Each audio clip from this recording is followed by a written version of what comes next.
Hello and welcome to this episode of the UFOcast. I'm Luke. And I'm Michael.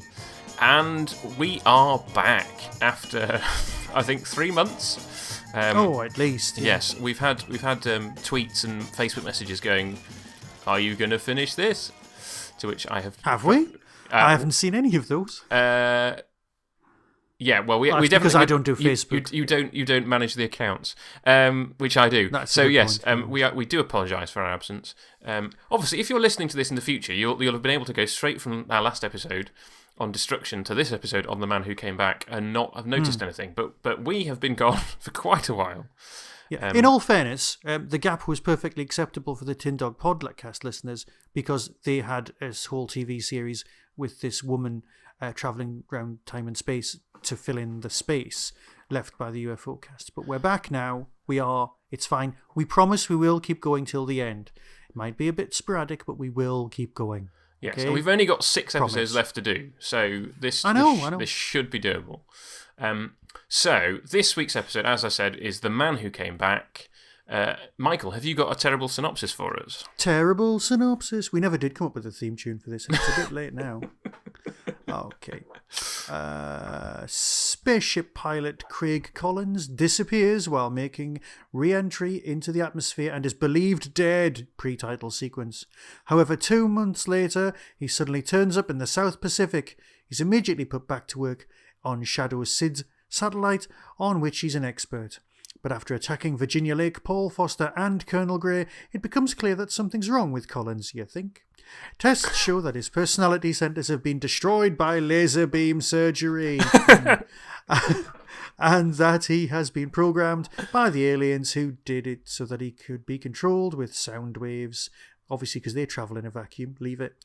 All that remains is to alert Straker in time. He's on a mission with Collins, who's been programmed to kill him. Not even remotely similar to the episode we did 5 minutes ago called Kill Straker. Yes. That's one of my problems with this episode.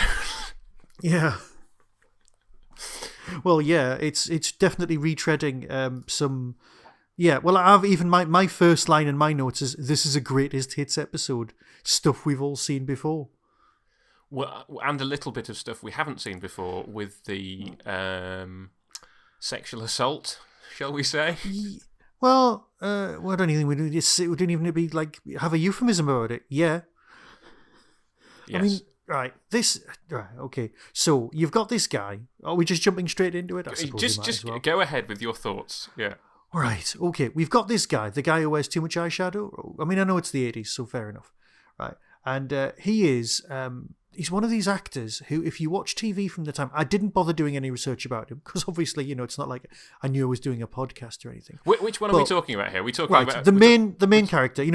One of Straker's best friends, a bloke we've never seen before. Yeah, we're talking about Darren Nesbitt here, as opposed to the other dude whose name I forget. You've got Collins, who's been, as we later find out, taken over by the aliens, and then Grey, who is apparently it was either between him or Wanda Ventham as to who became the regular for this second half of the series. And I have to say that I'm so glad it's her. Yes. Because I find him just a bit odd. Well, there's also too many men in it. I mean, let's face it. I know there's more women in this than there are in lots of other TV series made at the time, but there's still too many men. I mean, a lot of the women are... It's like Uhura in Star Trek. There's a lot of women answering the phones. They're present, but they're not doing a huge amount. They're not the pilots on the moon base. They're looking at radar screens, telling people. It's the war room thing of the Second World War, where they're moving stuff around. So you needed at least one female character up there just for some sense of balance. And not just for the dads, like people keep saying. Ugh. Yes. But I think she's the better actor and is more interesting than... and is it Raymond? Gary Raymond? Possibly. Somebody Raymond. Anyway, he's not in... the guy with the dark hair. Yeah. He's not in my Anderson watch, so I haven't immediately got his name to hand. But anyway, so you're talking about Darren Nesbitt, who is playing Collins, who will come up later in, I think, possibly all 3 watches. I did catch a few episodes of The Protectors on ITV3 because they're currently showing it about 6 o'clock in the morning. I think they've started the run again, actually. Right. Anyway, the first episode that I saw had him in it playing somebody who's unhinged. And it was, it looked and felt very much like one of the later Tara King episodes of The Avengers. Right. There was like a fake court scene and people dressed as monkeys, a bit prisoner-y, but, like prisoner light kind of thing. Right. It was very strange. But he played just someone who was completely deranged. And then I saw him in this, and I was like, oh, it's the same bloke. So clearly they liked the performance in this. They went, let's take it a bit further, and we'd go like that. But it did feel a bit Avengers-y in that sense. We're talking Peel and King. We're not talking Iron Man and Hulk, obviously. Whenever I do say Avengers, just take it as a read that I mean you mean the 60s the British TV Avengers series. as opposed to the American Avengers. Proper ones. Yes. Yeah. I get what you mean, because he is a weirdly charismatic presence. Like, and all of his lines are awful. I mean, you've got to be a hell of an actor to be able to pull off saying the things that he says and doing the things he does, and people still to go, yeah, he's all right. I mean, he's beyond anti-hero. He's just scum. Yeah, and I think, but the thing is, there should be more concerns about him. He shouldn't end up on the mission at the end with Straker, putting Straker's life in danger. The fact that Jackson is making the tests on him that he is should mean that he's kind of quarantined on Earth until those tests are complete, right? I mean, it's one of these things where the point that it gets to is just so implausible, and I think part of it's just that I don't believe that Straker would have that kind of friendship. No, like you're right. The closest person we've seen to him for the whole series so far is Alec Freeman, right? And their relationship was believable and was sort of, to some extent, at the heart of the show for a long time. Yeah. And you were like, okay, and we got to see flashbacks of that. You see that they've known each other for a long time. They work well together, and you just believe that, right? And then suddenly this guy who is just doesn't feel like the kind of person that Straker would get on with at all. And Straker makes these poor decisions based on this supposed friendship. And it's a friendship I don't believe in. There is an argument. No, but there is an argument that can be made, right? And just imagine this, right? We're imagining that it's real for a bit, okay? Okay. There's somebody who's your friend. You've known them for a very long time. Yeah. Okay. Now, all of a sudden, they have a traumatic event in their life. Yeah. Right? They're marooned for 2 months, apparently. Yeah. Not that they've had surgery, but they've been marooned. And they come back and they're a bit changed by the events. You'd kind of give them a bit of leeway, I suppose. You'd be like, well, they've been by themselves for 2 months. Are they going to be more themselves, less themselves? Are they going to have trouble adapting back into society? So the person that we're seeing definitely wouldn't be friends with Straker. But the person who was friends with Straker, he's dead. It's not him. But I suppose they've made this character operate and behave like the original so that he would fit in and not draw attention. So yeah, your argument's correct. I stand corrected. I'm wrong. No. I think you have a point up to a point. That you would have to make allowances for the time spent missing. But to me, that's all the more reason to not put him immediately back into operations that Shadow are doing. Without question. Until you're sure that he's recovered. And we should still be human resources at Shadow. Well, this is our job. But I suppose I think the way that he is with Virginia Lake. And again, this is us putting our modern day eyes on it. It's not nice, and she doesn't accept it. I mean, it's not like this is okay. It's made quite clear within the story that the way that he assaults her is not appropriate. But at the same time, that should be taken. The biggest ultimately comment is, more seriously about the jungle's come back in you, as opposed to, oh, you're going down, mate. Yeah. Or you'll never fly in this spaceship again. Or whatever. Yeah. So, yeah, I think it's really terrible for us to come back after this absence and go, oh, the next episode we're doing, it's rubbish. What do we like about it? What can we say? To be fair, I think that's part of the reason why it took us so long to get back into it. Because, yeah, Psycho Bombs, there's a few other really storming episodes coming. But this is like a Wednesday of an episode. You're like, I've just got to get through this one and out the other side. And when you're actually in it, you're thinking, it's quite well. It's a perfectly well executed stuff. There's some great model work, lovely spaceship at the beginning. You know, the works. There's some great stuff with Sid in space. There's lots of really nice stuff. Great performances. There's some good performances as well. Like you said, the Virginia Lake stuff, really nicely done. What do you think about the whole Collins training Foster aspects of the episode? Well, do I want to use the word shipping or homoerotic at this point? I'm not quite sure. That's definitely a modern day spin on the. It certainly is. To be fair, you know what? It might not be.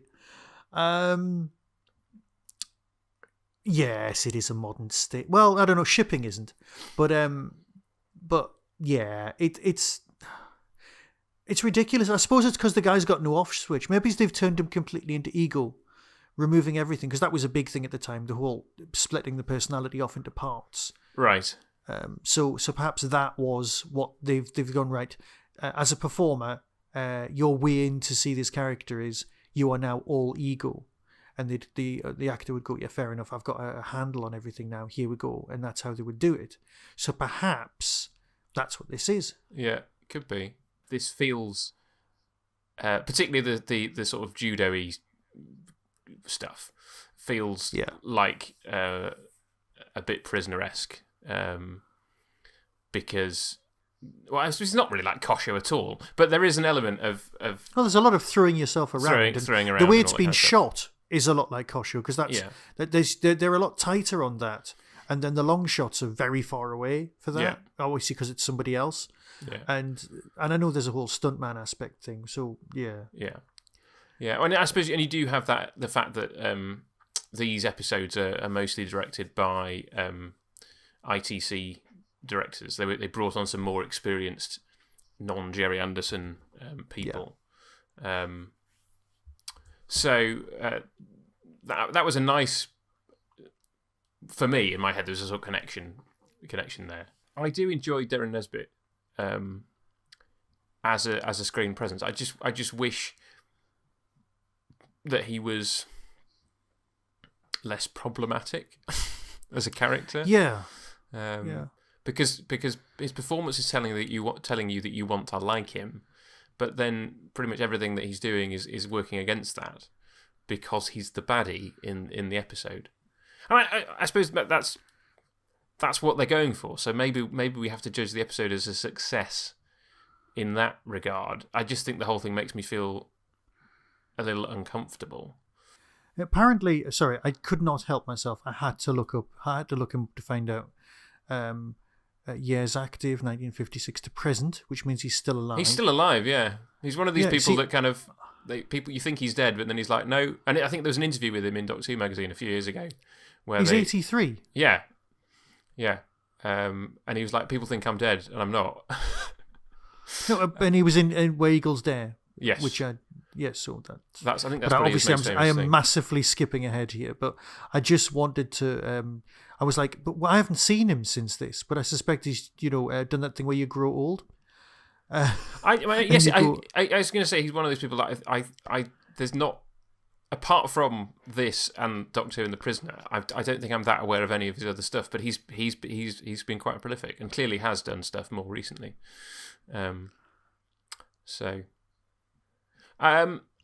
What do you think about the whole Sid situation in this episode?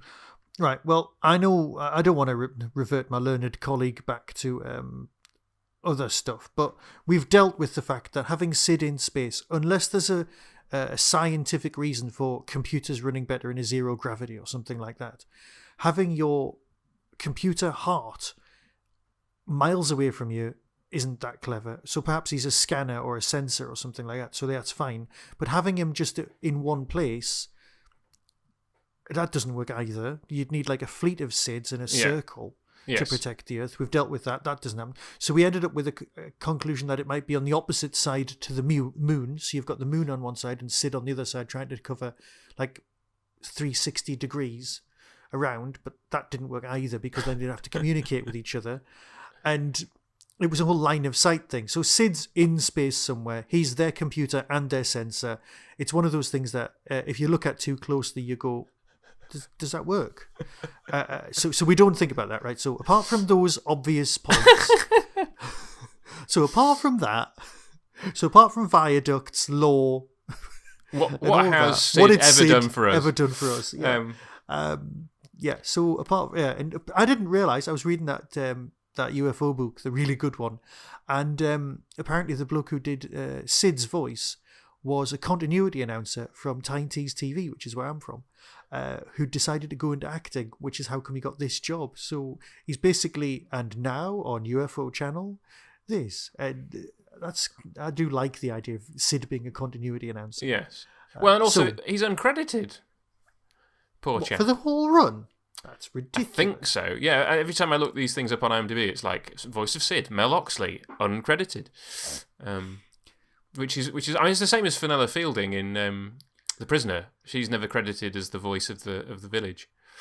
And you wonder, she's so good. Oh, she is. You just wonder what there must be certain rules about voiceover parts that mean that you don't have to credit. I don't know how it works or how it worked. I've got a recording of Fenella Fielding doing the good morning speech from Prisoner on my phone as an alarm for the morning, which my wife has banned me from ever using. Because if it's going off at 5 in the morning, the last thing you want is Fenella Fielding shouting at you. So yes, yeah. I think I had the opening guitar strings from Hard Day's Night as my text tone for a while, and my wife banned me from using it because it was just she was just like, it's too I don't know what the word is. It just comes out of nowhere. And she was like, you need something a lot softer for your text tone. So I replaced it with some background noise from the Keys of Marinus, which is very soft and you wouldn't often hear it. No. Oh, right. Sorry. On the subject of completely meaningless things, allow me a quick segue and I'm coming back. I've got the episode playing on in the background. Now, as have I, yeah.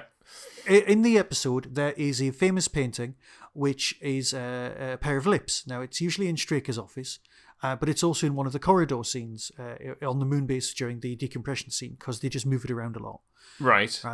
And it looks a bit like the lips from the Rocky Horror Picture Show opening. Right. Which, for those of you, it's basically a big pair of lips. But anyway, that particular painting, I found the original in Bradford. Weirdly, this is even more bizarre. I went to see Bagpuss, the original puppets, on display at a special exhibition. I think it was last summer, and I've been meaning to tell you. We went into another room, and I looked up, and was the actual thing. The original art was there in the pop art room. There's a little pop art display, and I was like, "Oh look, it's the poster from Straker's office." And my wife just went, "You need to get out more." Oh, hang on, we're out more. Damn. So you need to stay in more. That's what she was basically saying. So I was quite pleased that I'd seen the original. I know obviously it's a print, but it was an original from the exhibition. So I'd seen it in the flesh, so to speak, which was nice. Cool. Meanwhile, back at the actual episode, because I'd just seen the thing on the wall during one of the decompression scenes. Yes, so, sorry, again, all over the place. And I haven't even looked at some notes. Yeah, can you might be able to provide some structure for this. Yeah, I could, but I think it's too late. I think it's far too late to do that. Yeah. I mean, right, sorry, I made a list of the greatest hits, and I think I got up to 7 before I stopped doing it. Okay. What, you mean the things that they're repeating in this episode? Yeah, the things that we're repeating. Yeah, it was like, and which episode they're from. But most of them are from Kill Straker and are just recurring themes, you know. Yes. Was aliens corrupt a friend after an apparent accident. There's blind person interaction as well from A Question of Priorities. Oh yeah, of course. You got Ronald Culver as the old dude. Who? Yeah, I mean, you just need a series of blind people around all of the shadow installations to go, alien, there's one, and that'll do. What is it? Good guys. It plays into that ESP thing as well. Yeah. And I suppose there is. I don't know what the science behind this is, but they say that if you're missing a sense, then your others are heightened. But the idea that being blind makes you kind of able to detect weird things about people just seems a little bit daft, and also sort of maybe even disablist. But I don't want. I don't really want to go there. Let's not. Yes. Yeah, there's the recurring theme of computers know best. There's as always, a brand new theory about alien mind control. See Cat with 10 Lives. Well, it's and I suppose we'll come into this next episode as well. But there's just so much that is. It's not monster of the week. It's alien plot of the week. Yeah. And for example, like the psycho bombs thing. We will come to this next time, but. That is solved by them blowing up the UFO that's doing the controlling. So there's nothing to stop them doing the psycho bombs thing again. And in the same way, there's nothing to stop them using any of their mind control techniques or whatever it is for another go. Whatever it is, but they don't. And obviously that makes sense televisually because we're watching this piece of artifice, and we don't want to see the same plots over and over again. But there is a sense of, well, if this was a real thing, then surely they would try some of these things again. They would, and we know, for example, from the one with Stephanie Beacham that there's potentially other people out there who are under the control of the aliens that could be used in the same way that Roper was in Flight Path, for example. It's like, well, that was actually a really good plot to get them to. Basically be their own demise by giving them the flight path to destroying Moonbase. Do that again, aliens. That was a good idea. I think that's just one of those things where you just go, okay. Well, so what you're actually saying is the aliens' real problem is a lack of staying power. Because if they tried the same plans again, they might work better. Yes, I mean, like I said, with psycho bombs, it's literally, if the UFO had been destroyed, I don't know, 10, 15 seconds later, she would have blown up Shadow HQ. So why not do it? Why not send another UFO and take it for some more psycho bombs? With this, okay, so you failed at the last minute, but why not attack someone else in space and burn out their mind and try again? Send more of them this time, not just 3. And there is that thing of going, it's taken them 21 episodes to decide to blow up Sid, and you kind of think that should have been one of their first plots that That's they true, had. Yeah. Which I suppose, if depending on which order your region showed this in, you could put this much earlier in the series and go, well, it makes more sense for it to be in that order that this episode comes in, and then you'd be watching going, oh, kill Straker, that's just a copy of The Man Who Came Back. So it all depends on what order you watch these things in. Fair enough. Also, if you had a bigger gap though between the two, that would work. Yes, that's true. It's only been 5 episodes since we had Kill Straker. No, yeah. So you're right about the model work, though. But I think that's isn't some of it from the Doppelganger? I believe they've borrowed it from that, or at least it looks like the same stuff. My main thought, really, and I think I've expressed this, is I wanted to like it better, but there are lots of things that just don't work or sit right about it for me, which I think we've elaborated upon. What about yourself? Well, no, I must admit I do feel very similar to that. I started looking out for the little things, like the fact that they take their wigs off when they're off duty on the moon and that kind of thing. Yeah. Yes. That's a sort of thing. But I have actually written Craig Collins is God is a line mentioned by Straker. So saying that it's a bromance, all right, it might be my 21st century view of the text, but I think a 1970s view of the text, if you were leaning in that direction anyway, you would have been wanting to read that in. Isn't there a famous movie like that where it's like, yeah, the gays were always there, you just didn't see them. Here's the clips from all the movies. I forgot what it's called. Ben-Hur is definitely yes, that. But depending on who you talk to. But yeah, certainly if you talk to the screenwriter and you talk to the one who isn't Charlton Heston, because they were like, we're not going to tell Charlton Heston because he won't go with it. Really? The NRA member Charlton Heston? Yes. No. Yes. I mean, I've heard it.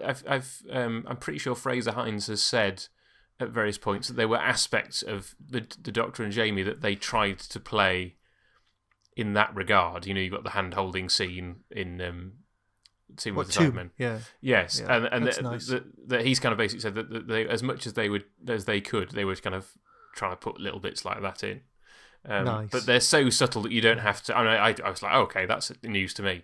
But so why would? I mean, I'm not saying it's a bad thing by any stretch of the imagination whatsoever. I'm just wondering what their motivation was for that. Was it just something to keep themselves amused? Knowing them, probably. But at the same time, I mean, if the climate was very different back then, wasn't it? And so if you were going to do something like that, you had to make it very subtle. But I mean, I was wondering why bother in the first place. Yes, I don't know. That's my real thing. Oh no, if you're going to do it in any way you can, in any way you want. But I'm just wondering what your original motivating. That's it. That is something to ask Fraser Hines at some point when he does one of the full million other conventions that he does. Yes, that's kind because of we were we both interviewing him at Hooverville when he was there. I can't. Possibly. It's on my YouTube channel. The interview that we did, and I think it was one of those ones where there were just a load of podcasters around a table, and I just can't remember. Well, if it's on video, and if there's a slightly wider person who should be less wide and has slightly unruly hair, with glasses, that'll be me. I'm not sure that you can see any of us. I think it's just one of those ones because I pointed the camera at him. But I mean, you can see people asking the questions. By the way, I've just getting to the end I'm of the the ridiculously attractive man off the camera, right? Yes. I'm just getting to the end, and in your terrible synopsis, it said they were going to control him with sound waves. Yeah. It is actually radio waves, so the terrible synopsis is definitely terrible, and this is much more plausible. So why do you think Sid is? Well, why do you think Sid is where he is? Well, we don't really know where Sid is. We know that he's above the earth somewhere, but because the land masses on the backdrop that they use aren't particularly accurate, it's very difficult to say which he's orbiting. And like you say, there is that idea of, well, you could put him on the opposite side of the moon, but then how would he communicate? You definitely would have to have several SIDs to make it work, really, wouldn't you? Yeah. But we don't like to think. I mean, there's only one like from Bird 5. We are probably being more harsh on this episode because we don't really like it than we have been about other ones. Yeah, you know what? You're right though. If I'd seen this one before Kill Straker, I would have definitely thought that Kill Straker was just a reworking of this. Yeah. So I get that. And also, is the plot for him to take out Straker or to take out Sid? Because they managed to take out Sid for a good couple of months, because that's how long he's been missing, and they're sending him up to fix it. So the aliens could have done whatever they want, including build a giant underwater dome version of Shadow if they wanted to, in those 2 months. Yes, well, you can certainly kind of slot things in and go, well, this 2 months has given the aliens time to do stuff. And I think I even though I've just been watching it again while we've been talking, I forget whether there's a reference to the fact that the aliens have managed to get through and do anything whilst Sid's been out of action. Because you think that would make sense. I mean, I suppose the aliens plot is, well, this is an opportunity to kill Straker, and Sid is still out of action if that happens. I mean, it's one of those things where you think, would he have, if it had gone differently and he killed Straker, would he have had a plausible story when he came back? Or I suppose I think he was disposable. They would have just switched him off, wouldn't they? Yeah. No, it's right. Shall we do our Who Watch and things then? Because to be fair, we're struggling to say anything else. No, we are, because like we said, it's a reworking of some other stuff. It's got some nice moments, some but collectively, I mean, the guy. I did enjoy the guy in the hospital demanding a telephone, and that shot where they're going to see Sid, and they're going up in an ordinary rocket, or from Far Side the Moon, Sun, whatever. But they are going in an ordinary rocket rather than the normal one that they take to get to the moon, which is further. Yes. So you would think, I know, we'll take the one that's used to carrying supplies and other stuff. That's what, if you were making it now, you would just use the same model shots and the same shape. Yeah, you would. Fire away on Anderson Watch and Prisoner Watch if you have anybody that you spotted. Anybody else? Well, I mean, to be fair, it was just the Darren Nesbitt thing, but I've already covered that with the Protectors. That was my primary one, and okay, there is a bit of a prisoner thing going on, but we're doing Anderson Watch first, yeah? Yes. Well, so he was in 2 episodes of The Protectors as 2 different characters. So I don't know which is the one that you've seen. The one where he's mad, but I think one of them's in one season, one of them's in another. I think he plays a Russian called Grolsch or something. The 2 that I have are he plays a character called Colin Foster, which is funny because Foster from UFO. And then there's another one where he plays a character called Brad Huron. So you've presumably seen the one with Colin Foster. Yeah, that sounds alright. Oh no, he's got 2 roles in. I'm sorry, I've just scrolled through because I brought him up to see if he was still alive. Right. So according to the Wikipedia page, and I've now lost him. Where am I? That's Danger Man. He's after that. Emergency Ward 10, Doctor Who, Season 1, 7 episodes. That's useful. Right. Protectors. Stodgy Pain. The Loop Men in The Protectors. Oh, I haven't got that. No. Oh, well. And then he's in Man in a Suitcase. Then he's in The Prisoner, possibly playing in number 2. See, you're cheating now. You're cheating. No, I am now. I'm right. Here we are. Back to The Protectors. Brad Huron and Colin Foster. Season 1, 2 episodes. But he's also in The Persuaders. Season 1, episode 9. The Old and the New and the Deadly, playing Grotsky. So he's either playing 2 characters in one episode or not. But either way, I will find out. Well, that's The Persuaders, not The Protectors. That doesn't count for Anderson Watch. Can I just say he's also in one of my all-time favourite comic strips. I've just discovered that. He's in Strike, which is brilliant. And I think he's in Eat the Rich, which is brilliant and is not on the comic strip box set. Okay. Eat the Rich was one of my go-to comedy movies as a kid, and right. It's a major influence, and most people haven't seen it. Okay. It's tremendous.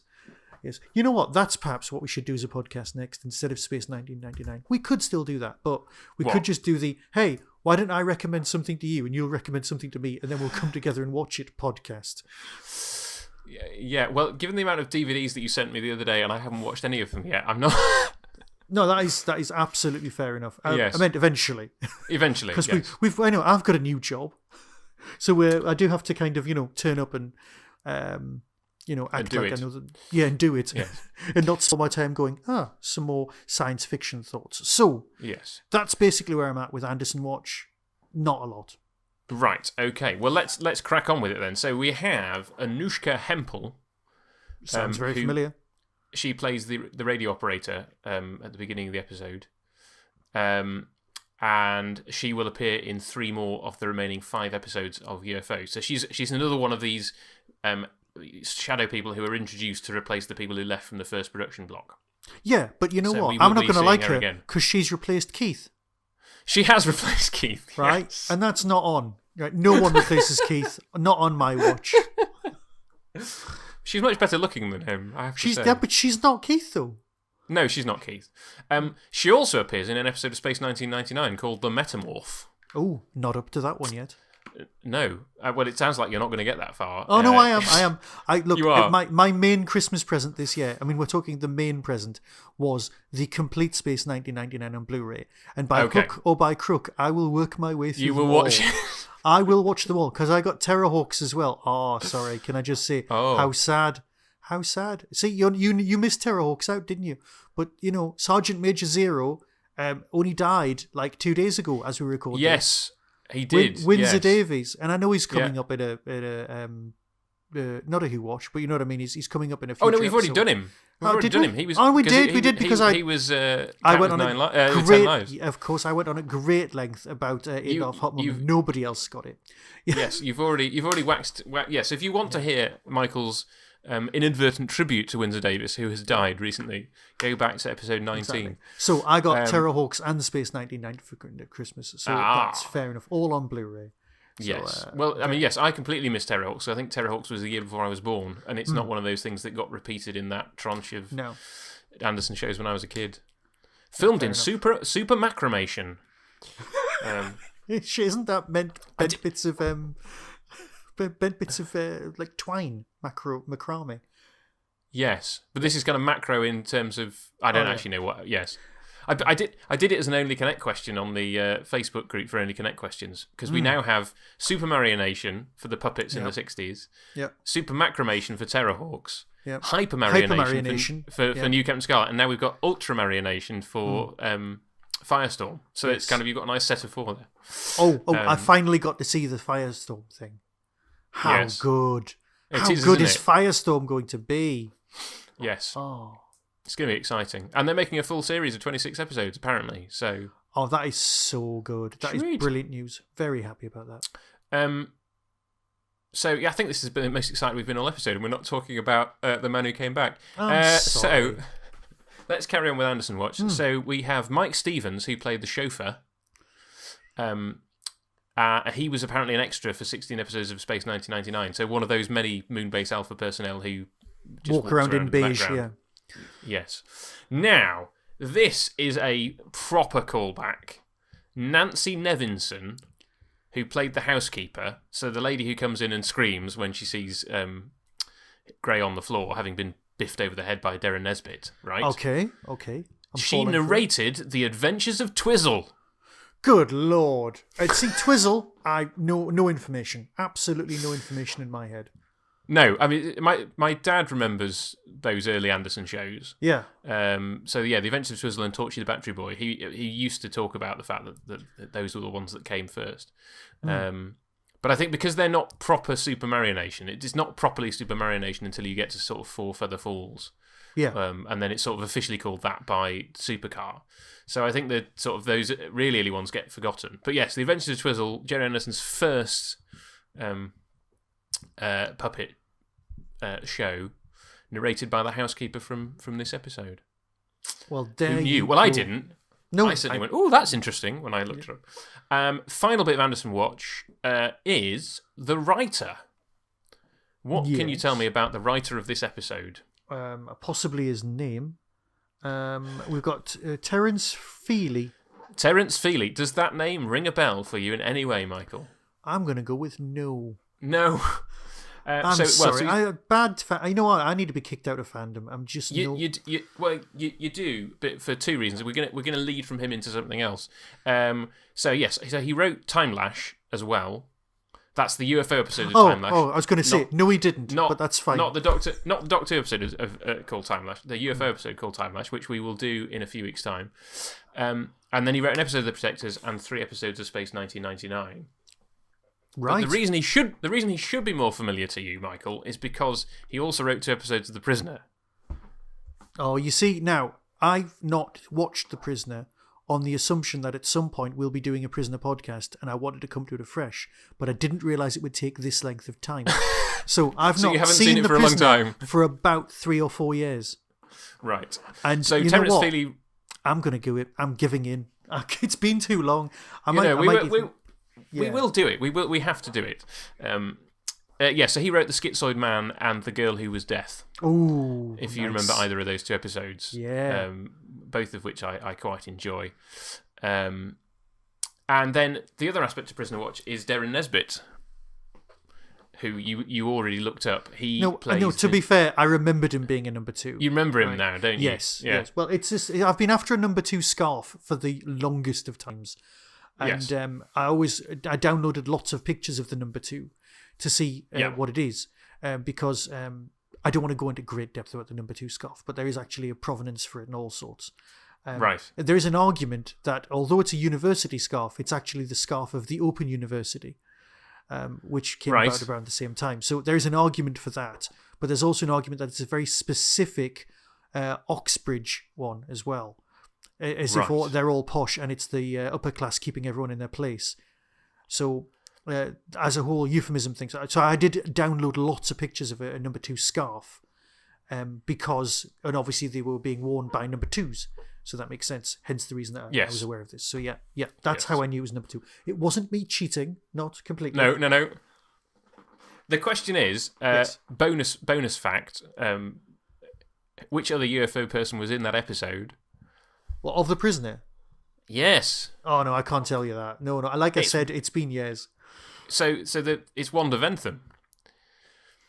So it's really funny because the fact that they have this romance in this episode was really quite funny because I think she's just in that one, and it's quite a small part for her, but she's the one that kind of comes along with the sort of prognosis of what number 6 is going to do that day, and then Darren Nesbitt's number 2 goes, no, number 6 never buys candy, and then it turns out that there is a reason that he will buy candy. Anyway, moving on. So Darren Nesbitt takes us he's from Anderson Watch to Prisoner Watch to Doctor Who Watch. Yes. I'm waiting with bated breath. Do you know who he played in Doctor Who? No, and I didn't look it up. No, it did say Series 1, right? Yes. So we're talking 7 episodes. With 7 episodes, which is going to be that's the what is that the Sensorites? No. No, there are only 2 stories in season 1 that have 7 episodes. So, yes, hang on. So you've got to narrow it down. Marco Polo? Correct. Yeah. Yes. So in another example of... Yes. Obviously, I don't know as much about Doctor Who as you, but I do know a fair bit. You do know a fair bit, yes. Yes. It's one of these ones where everybody wants... It's one of the holy grails of missing episodes. But... Yeah. If it turned up, then you've got all these white actors playing Chinese or Mongolian in the case of Darren Nesbitt. Because he plays the warlord Tigana, who's the bad guy of the episode. But obviously we still have his audio performance from that. So if you want to listen to Marco Polo, then you can. And it's very good, I think. It is, but if you were given the choice of which ones to return, I still think I'd go for the Mythmakers. Oh yeah, no, I wouldn't. I think, and the chances that it will come back are quite small. I think it's one of the ones that's missing, and you kind of think if anything's coming back, it's not going to be that one. So that's that. Right, we're nearly done with Doctor Who Watch. We've really padded this episode out with Doctor Who Watch, haven't we? Well, you can't do that. So we have Mike Stevens again, who, if you recall, was the chauffeur. 16 episodes of Space 1999. Yes. He's a reasonably prolific extra in Doctor Who as well. He plays a soldier in the aforementioned Mythmakers. He's one of the Daffodil Men in the Autons with the big heads in Terror of the Autons. I didn't spot him in that. No, you wouldn't do, would you? He is a prisoner and a unit motorcyclist in 2 different episodes of The Mind of Evil. So he's on both sides. And then he plays a guard in The Curse of Peladon. So one of those bit part actors who just keeps cropping up in things, and I would not have noticed that it was him. I might be on the lookout next time I watch any of those stories, though. Probably not. So we've got one final person who was the one that I forgot. So I'm hoping. But hang on, this was an obvious one. No, I'm not going to. It's a very small part, but when you see him, you're like, yes, he's him. Okay, tell you what. Rather than giving it away, which bit's it in? It's at the very end in the hospital. In the hospital? Yes. After Gray's been banged on the head and he ends up in hospital, and they have to sedate him. And it's somebody who goes. What is it? It's somebody in that room with him. It's not the nurse, no. There's a nurse and a doctor. It's a bit where he's demanding the phone call. Yes. Right, okay. I don't know, but what I'm going to do is I'm going to fast forward through the DVD and see if I can recognise the face. I'm sure you will, and you'll kick yourself. Right, so I found the scene. I'm pressing play. I am not recognising anyone. I am still not recognising anyone. Okay, the doctor. Nope, he looks like Jeffrey from Rainbow. Well, that's the person that you should be focusing on. Okay. Was he older in something I knew? No. Like 2 of his performances in Doctor Who were pretty much either side of this. Right. Okay. So like he'd just been in it, and then he would be in it again. Well, in that case, he's got to be a unit soldier. No. I was going to say, but he is a soldier in 2 of his. Oh, actually, sorry. Technically, no. You're right. You're right. In his 3rd and final, very brief performance, he is a unit soldier. But the one he's most famous for, he's a World War I soldier. So, what? Is it the bloke who runs the ambulance in War Games? Yes. There you go. It's Lieutenant Carstairs. Right. Hooray. Incompetent but resilient. That's me. Yes. So David Saville, who was cast as in the War Games, he was then the scientist Windsor in The Claws of Axos, who got right on the Third Doctor's nose until he got absorbed by Axonite. That is a big nose to get on as well. Yeah. Yes, and then he's the Brigadier's replacement in the Five Doctors. He's Colonel Crichton. Right. In that scene where Pat Troughton comes in and goes, "You've had this place redecorated. I don't like it." And then he's like, "Who was that? The Doctor." Tomorrow's anyway. Times. No, Tomorrow's Times. Yes, Tomorrow's Times. That whole thing. Yeah, he's like, "I saw it in the Times. How do you know? The reporter's still here. Tomorrow's Times." And he's like, "My replacement wasn't very promising either, Brigadier." Yes. So there you go. Hooray! So my Doctor Who radar pinged immediately when I watched this episode. So yours is a lot more. You know what? Can I just say, in real life, and I know I don't. I tend to stay away from real life as best I can. I can't. I think I've got some sort of mental block when it comes to people, because if you take someone out of their the situation where I know them from, or put them in a different set of clothes, I don't know who they are or where I know them from. But you recognise their face. I think I know you. You've registered. I saw my old neighbour who used to live across the road, and he lived across the road from us for 2 years, and I saw him in the shops, and I was like, right, know your face. I'll be Smiley. No idea who you are. Please God, please God, you could be famous for all I know, right? Yes. And it's rubbish. I have a real issue with this. And God help me when it comes to names. I mean, I'm so pleased I work in a place where everyone has name badges. I think the world should have them in every single thing. So yeah, I'm just pleased I can recognise anyone. So putting them on TV, it's fine. You know, I can remember people when they're kind of in that small 3x4 box or whatever format you want to have it in.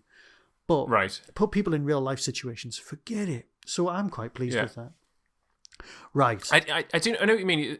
Occasionally you see somebody, and I think the weirdest one was when I saw this lady at Hooverville, and I was like, I feel that I know you, and I knew she wasn't famous in the sense of being one of the guests. And then I rewatched one of the documentaries on one of the DVDs, and realised that she was one of the people on the documentary about bootleg VHS tapes in the 70s and 80s.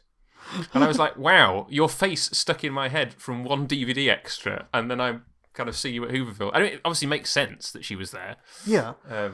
My wife does point out to me that I can remember practically anything as long as it's been on a TV screen. Yeah. My wife complains the same. She's like, your head is... Why can't you remember X? Whatever X is, something important in our daily lives. Yeah. Something important. And she's like, but you can remember all the episodes of Doctor Who. Yeah, the reason I can't remember that is because I've only got this much memory, and it's all taken up. And it's all filled up with useless trivia from my childhood. And somebody, what are you thinking? Said someone, and the answer is almost invariably, well, I'm rerunning an old episode of something in my head while you talk. So, finishing on an exciting note, because we should wrap this up. A guy that I occasionally freelance for posted a thing on his LinkedIn today, and it turns out that his grandfather wrote 4 episodes of Thunderbirds. Ooh. Yeah. David Robertson, I think his name was. And the only things he's credited for on IMDb, but there's a little video clip of him on YouTube where he's being interviewed about working on Thunderbirds, and he says that he's about to finish writing an episode of Dr. Finlay at the same time. And I'm like, what happened? Because IMDb does not say that he wrote an episode of Dr. Finlay, but this clip from like the 60s says that he's it. I mean, the chances are it means that IMDb is incomplete. But just to kind of go, it could be the other Dr. Finlay, because Dr. Finlay, you have to remember, ran on the radio as well for a long time, and audio stuff tends not to make it across that far. That is a thought. Because Dr. Finlay's there was Dr. Finlay and Dr. Finlay's Casebook, and I'm not familiar with either of them, but I do know that it ran on the radio 4 years as well. Well, and then they remade it in the 90s. See, that passed me by, but it does make sense. With the guy who played Mr. Darcy in the 80s version of Pride and Prejudice, David Rintoul. But yes, the 60s version of Dr. Finlay isn't. Anyway, it doesn't matter. We are properly off the beaten track. We certainly now are. And you know what? Thank you so much for still being with us, if you indeed are. Well, it depends on whether I edit this out. I think there's several digressions might need to be trimmed in the editing of this episode. No. So, that was that. Yes. What are we doing next time, Michael? Next time, I'm consulting the massive book. I think it's Psycho Bombs. It's Psycho It Bombs. Is Psycho Bombs. Ah, yes. That won't be accompanied by an interview with one of the stars, because although I met him at ShadowCon, he wasn't interested in doing an interview with me. But we can talk about that more next time. Certainly can. So until next time, be seeing you. Be seeing you.